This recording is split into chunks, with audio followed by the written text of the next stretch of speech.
Today is Monday, February 6th. What to know about the U.S. military shooting down what it believes is a Chinese spy balloon and what the government is hoping to learn from the debris. Also, a big change that will impact the 2024 election. Plus, a medical breakthrough, a possible vaccine for the deadliest drug in the nation. How Google is getting into the world of artificial intelligence. And the most talked about and history-making moments from last night's Grammy Awards. Those stories and more next. Welcome to The Newsworthy. All the day's news in around 10 minutes. Fast, fair, fun, and on the go. I'm Erica Mandy. Thanks so much for being here. You ready? Let's do this. All right, so remember that alleged Chinese spy balloon that was spotted over the American West Coast? Well, it kept going on its trek across the U.S. And over the weekend, the U.S. Air Force shot it down over the coast of South Carolina. The Pentagon says it believes China has been using it to collect information about sensitive American military sites. But China's government says it was just a weather balloon that entered the U.S. airspace by accident. With that, it says America's decision to shoot down the balloon was a, quote, obvious overreaction and a serious violation of international practice. American officials say they're watching for any kind of Chinese retaliation. Meanwhile, some U.S. lawmakers are applauding the Biden administration for taking down the spy balloon, but others are questioning why President Biden didn't give the order before the balloon ever got into U.S. airspace. The Defense Department responded by saying Biden actually gave the order last week, but that they wanted to wait until the balloon was over water so the debris wouldn't hurt anyone on the ground. Either way, ships and Navy divers are now working to recover all of the pieces from the Atlantic Ocean, so investigators can then examine the equipment to hopefully figure out what intelligence China was actually able to collect and whether it was already transmitted. To be continued. It's a major shakeup to the next presidential election cycle. The Democratic National Committee officially passed their new early primary calendar, making South Carolina the first state to vote on February 3rd of next year, followed by New Hampshire and Nevada 3 days later. Battleground states like Georgia and Michigan also got bumped up in the lineup. And Iowa, where Dems have voted in its caucuses first for the last 50 years, is out of the early window entirely. Supporters of the changes say it does a better job of representing minority voters. But there are critics, especially from Iowa and New Hampshire. They want to keep early contests since it means a lot of money spent in their states, like with radio and TV ads, yard signs, direct mail, and more. Now, Iowa's Democratic Party says the entire middle of the country is being left out of the new early voting cycle. And New Hampshire Democrats say the new calendar goes against a state law that says it's up to their Secretary of State to make sure they're the first primary on the schedule. Problem is, if New Hampshire goes against the DNC calendar, presidential candidates won't be allowed to add their names on the New Hampshire ballots. There are also some logistical hurdles elsewhere, since states typically like to hold Republican and Democratic primaries on the same day. And on the Republican side, the RNC kept things the same as usual. Iowa first, followed by New Hampshire, Nevada, and South Carolina. The DNC will meet again this summer to review where all the states are in making the changes. A train carrying hazardous chemicals went off the tracks in northeastern Ohio, causing a massive fire and concerns about air quality and a possible explosion. Ohio's governor says there's the potential for a catastrophic tanker failure that could blow up, sending deadly shrapnel a mile away or further. Most people nearby have already evacuated, but hundreds did stay put. So now the local sheriff says anyone who doesn't evacuate at this point could be arrested. This all started with a mechanical issue that caused 50 cars to derail near the Ohio-Pennsylvania state line over the weekend. 10 of them contained what authorities say is a long list of chemicals. For now, they're telling people who live nearby there's no long-term health risks if they were just exposed to chemicals for a short amount of time. But EPA crews are in the area now to monitor things and remove contaminants where they can. The NTSB is also investigating. This morning, a powerful earthquake was felt by millions of people across Turkey, Syria, Lebanon, and Israel. Sadly, hundreds of people have already been reported dead as the death toll continues to climb. Though rescue crews are busy looking for survivors now under the rubble of crushed buildings in many cities. The epicenter of the magnitude 7.8 quake was in south-central Turkey, making it one of the strongest earthquakes to hit the country in more than 100 years. Making the search and recovery even more difficult, the Middle East is also dealing with a snowstorm that's expected to continue until Thursday. The Biden administration says it's been in touch with Turkish officials and is ready to provide any assistance that's needed. It's the coldest recorded wind chill in American history. Meteorologists say it felt like negative 108 degrees at Mount Washington in New Hampshire on Friday night. The actual temperature was negative 46, and the wind was gusting at 127 miles an hour.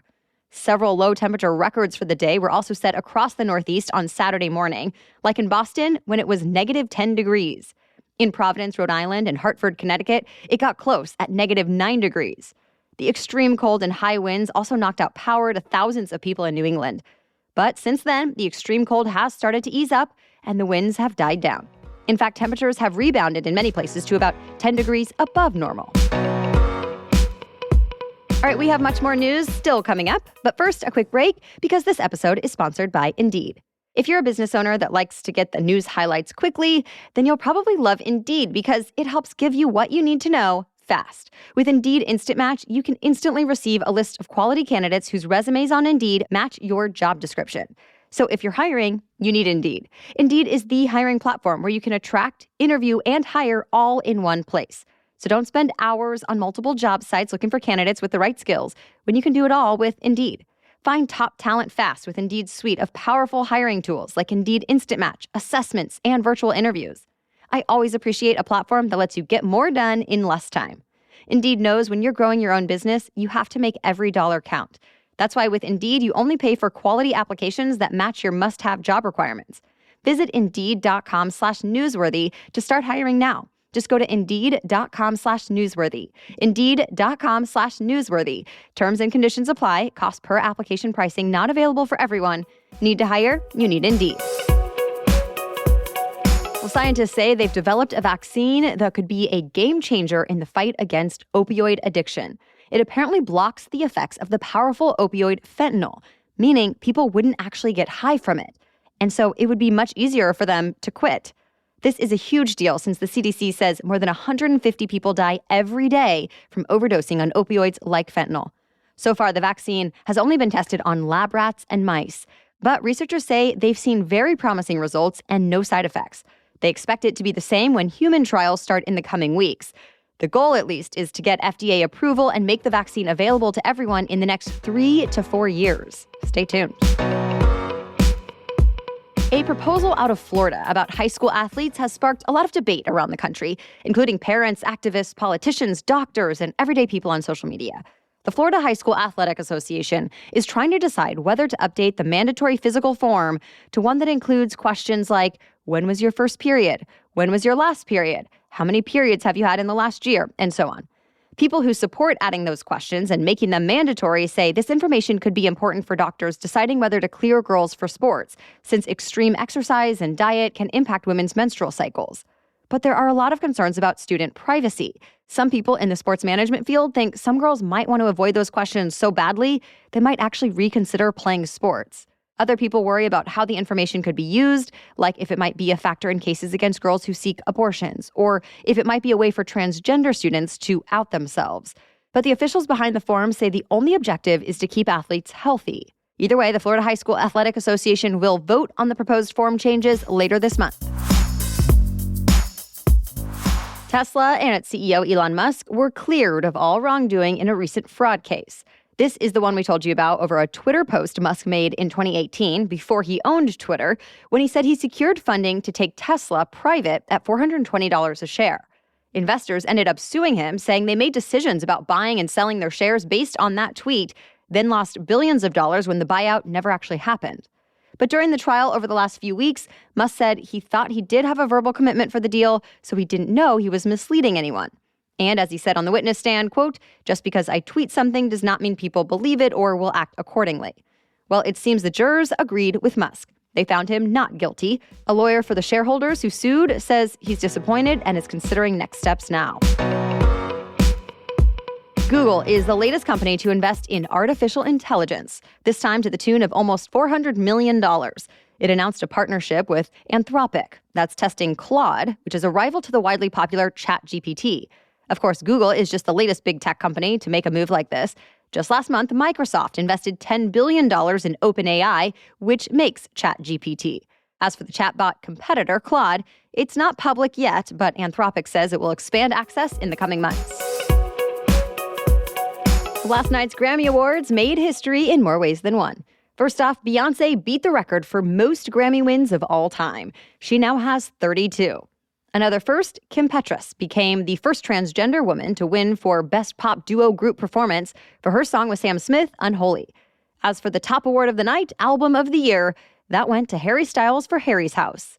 Other big highlights, the ceremony celebrated 50 years of hip-hop with a pretty epic medley, featuring artists like LL Cool J, Run DMC, Salt-N-Pepa, Queen Latifah, Missy Elliott, Busta Rhymes, and more. Also, Viola Davis won for Best Audiobook, making her an EGOT. In other words, she's joined the exclusive club of people who have won an Emmy, Grammy, Oscar, and Tony, EGOT. Plus, there were the performances from Lizzo, Bad Bunny, Sam Smith, and many more. That's it for the main news, so now it's time for Money Monday, when we talk about one interesting money-related news story. But first, a message from our sponsor, Rocket Money. So, try it for free for 30 days is actually enough time to try and completely forget about a subscription or service. Before you know it, you're paying for a subscription you don't use every single month. With Rocket Money, you can change that with a few quick taps. Rocket Money, formerly known as Truebill, is a personal finance app that finds and cancels your unwanted subscriptions, monitors your spending, and helps you lower your bills all in one place. Over 80% of people have subscriptions that they forget about, like the streaming service you bought to watch just one show on, or that free trial that you never even used. And yes, I've been one of those people, and I've lost money because of it. Within just days of signing up for Rocket Money, though, I was able to cancel a couple that I forgot about, and I appreciate that I've since gotten alerts when something in my account looks different, so I can check on it before I lose money. Stop throwing your money away. Cancel unwanted subscriptions and manage your expenses the easy way by going to rocketmoney.com/newsworthy. That's rocketmoney.com/newsworthy. rocketmoney.com/newsworthy. Okay, now back to Money Monday. So if you're planning to host a Super Bowl party this year, here's some good news for you. Party food staples like chicken wings and guacamole will cost a lot less this year than last year. A new report from Wells Fargo says wing prices are down by 22% and avocado prices have dropped by 20%. The downward trend is also impacting sirloin steak, bacon, and shrimp. The people behind the report say it's happening because the supply chain is much smoother than it was this time last year. Producers are ramping up their supply and apparently doing a great job getting their products to the stores. But while food is getting less expensive, it's the opposite for drinks. Soft drinks have seen a 25% increase, and adult beverages aren't that much better. Beer prices have gone up 11% from last year, while wine is up 4% and spirits up 2%. Even still, the report says the price drops for the big ticket items outweigh the few price hikes, so overall, Super Bowl parties should cost you less. All right, thank you so much for listening today and making us part of your daily routine. If you enjoy listening, be sure to mention the Newsworthy to a friend today. Send a link or show them how to listen. Thanks so much in advance for helping to spread the word about the show. All right, we'll be back with much more news to know tomorrow. For now, have a great day.